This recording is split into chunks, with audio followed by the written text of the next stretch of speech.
we're going to start the Mishnah of Yoma.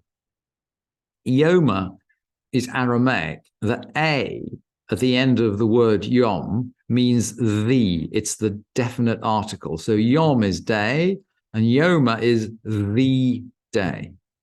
And of course, if there's one day which is the day, it's Yom Kippur. So the Mishnah of Yoma is the Mishnah of Yom Kippur. It's the Mishnah of the day.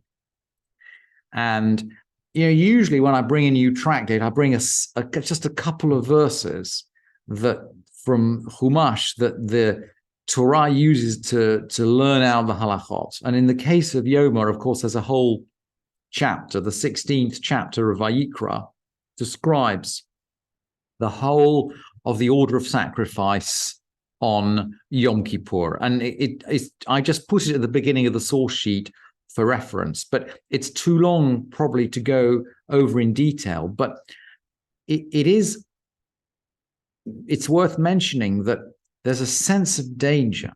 There's a sense that this is something that was instituted after the death of the two sons of Aaron who died when they brought this strange fire. And there's a particular order in which the high priest is supposed to enter the sanctuary. And if he fails to enter, he himself is in danger of death. The moment that he exits successfully is a moment of joy and jubilation. And the Mishnah is going to describe in great detail and in chronological order. So again, we're going to take a timeline through this process. The Mishnah is going to describe how we go through this process, or how the high priest goes through this process of purification on Yom Kippur. That is essentially the structure of the first 7 chapters of the Mishnah of Yoma, of the Mishnah of the day. And then in the 8th chapter, the Mishnah will describe the Yom Kippur that we have today. So in other words, the fasting, the atonement, the kind of things that we're familiar with Yom Kippur today. But the first 7 chapters relate to the temple. And it begins 7 days. We're going through chronological order, and it begins 7 days before the day. Shivat Yamim Kodem Yom HaKippurim, 7 days before Yom Kippur. Mafrishin Kohen Gadol mi Beito. They separate the high priest from his house. Now the word mafrish, it's from the root pei resh shin, parash. And it means to separate, but it has an implication of chastity. Someone who doesn't have sexual relationships is parush, is separated. And of course, I can't help thinking that as we get into the 8th chapter and the restrictions of Yom Kippur, as the restrictions, that we know today for Yom Kippur, of course, sexual relationships are one of those. So we're going to finish at the end with stepping back from sexual relationships. And we begin by saying 7 days before Yom HaKippurim, Mafrishin Kohen Gadol mi Beitor. We separate the Kohen Gadol mi Beitor, from his house. And just as the root parash has an implication of sexuality when it's used in the Mishnah, so does the word bayit, for house. So literally, we separate the high priest from his house. But bayit, in the language of the Mishnah, also refers to wife. And the Mishnah is saying that we separate the high priest from his wife. We bring him to the Parhedrin chapter. Mafrishin Kohen Gadol mi Beito lishkat Parhedrin. To this Parhedrin chamber. We're not quite sure what this chamber is, by the way. It's an antique word, and some versions of the Mishnah have Palhedrin. We don't know whether it's Parhedrin or Palhedrin. In general, by the way, in this class, I always follow the Kaufman manuscript, and Kaufman has Parhedrin, and that's why we're using that expression. It seems to be, it's commonly translated as a chamber of counselors. It's where they used to have it's a bit like the boardroom. It's a bit like they took him away from his wife and they brought him to the boardroom, where they have important discussions. Umat kinin lo kohen acher. tachtav. And by the way, they prepare a backup priest to take his place. Shema yeravo pasul, in case he's disqualified. They're taking him away from his wife because they don't want some kind of omission. Sorry, maybe they're worried about they are worried about an omission, but they are worried about him, about a sexual relationship that might contravene the rules of Nida. So they're worried about Nida as well. So they're going to take him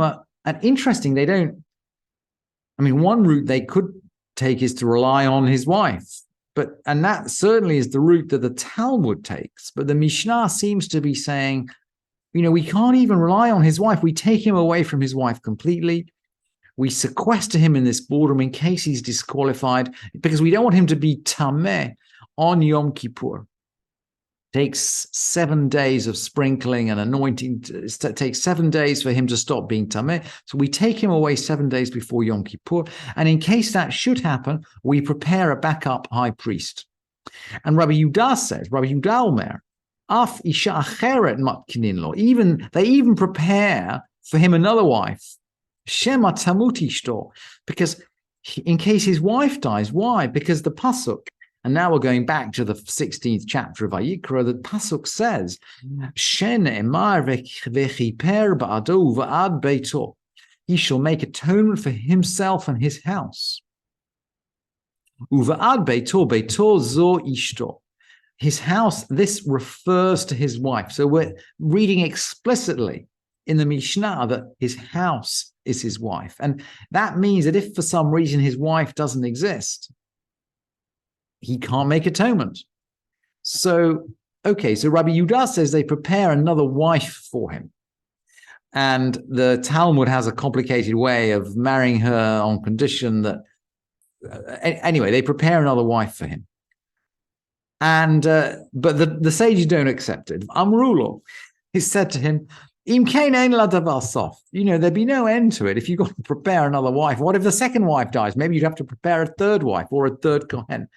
The halacha is that they don't prepare for him another wife. Kol shivat hayamim hu zorek et adam umaktir et aktoret. All 7 days, he sprinkles the blood and burns the incense. In other words, he carries out the daily operation of the Beit Mikdash. He is the Kohen in charge. And he can do this on any day, by the way. Let's carry on. Umeitiv et hanerot, umakriv et harosh, vet haragel. He cleans the lights and he offers the head and the leg. And the Mishnah explains, Usha kol hayamin, imrat salah hakriv makriv. On all other days, if he wishes to perform the service, he does. He can do it. But on these 7 days, he absolutely has to do it. It's obligatory on these 7 days because we're training him. And the Mishnah explains, Shekohen gadol makriv chelek barosh.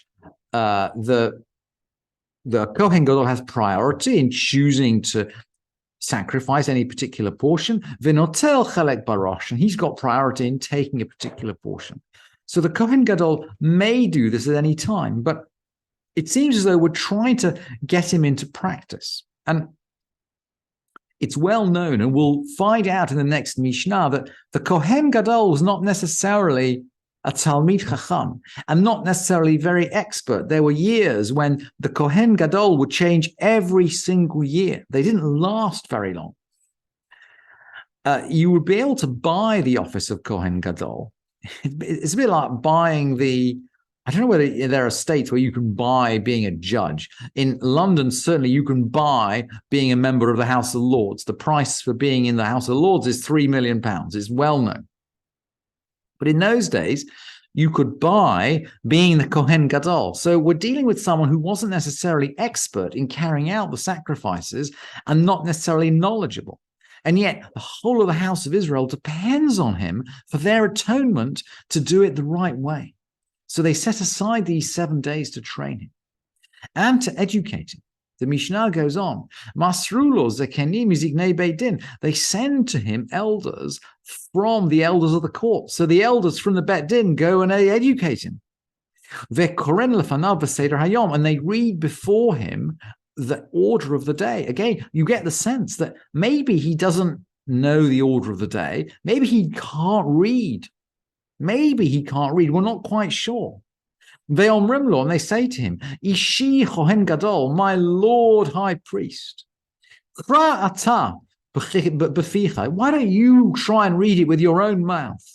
Shema shechachta or Shema lo lamanta. They're quite polite to him. They say, maybe you forgot, or maybe you never learned. They don't brand him immediately as an ignoramus, but you get the sense reading the Mishnah, clearly they're anxious that he's an ignoramus, and the whole of the fortunes of the people of Israel for the following year stand on the actions of this person. He's got to perform the service correctly. If he doesn't perform it correctly, he can die. It's a disaster for the whole of the house of Israel. So they educate him, but in a polite way.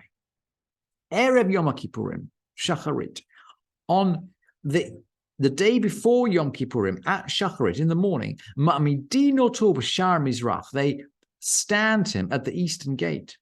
U'ma'avirin lefanav parim ve'elim u'kvasim, and they make rams and ox and sheep pass before him, Kadei sheyehem akir viragel ba'abudah, so that he can recognize and become familiar with the service. So we may have a Kohen Gadol who's an ignoramus, but we have 7 days in which we can educate him and make him fit. And then, as we'll see, as the Mishnah develops, he will go into the Holy of Holies and perform the service and atone for the whole of the people of Israel.